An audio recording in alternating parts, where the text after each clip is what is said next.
Zāļi ir tas pats, kas tomāti, tikai viņš skaitās tomāts mundierī.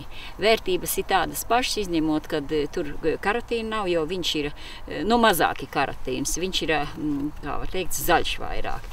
Ir šādā krāsā gatavi ir zaļi, pat tumšāki. Tad ir dzeltenā krāsā, šie ir dzeltenā krāsā.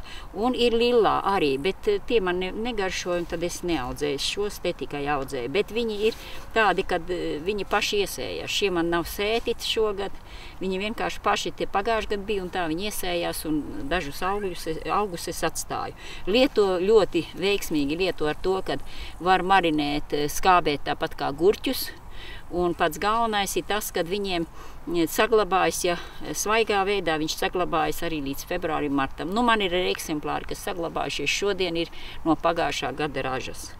Un tā viņš iesējās pats, un jāsēj ar sēkliņu, nevajag neaudzēt stādu, nemocīties tā kā ar tomātu tur iepriekš, bet vienkārši dārzā pavasarī iesēj viņus, un viņi augs. Ja?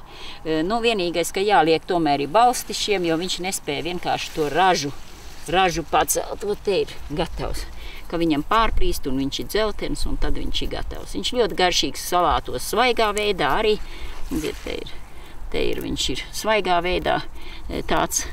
Viņam virsū ir tāda kā eļļas kārtiņa.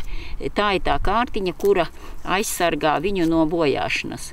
To tagad zinātnieki pēta, to kārtiņu, ka varētu ar tādu ražot kādu aerosolu, ar ko apstrādāt tomātus. Jo tomātiem tāda kārtiņa nav. Tas ir tieši tāds kā aizsarga kārtiņa, tāda lipīga viņa pie tam ir. Viņu vajag nomazgāt, un tad var griezt iekšēt pilnīgi tomāta sēklotnes, un garšīgs viņš ir un veselīgs tāpat kā tomāts.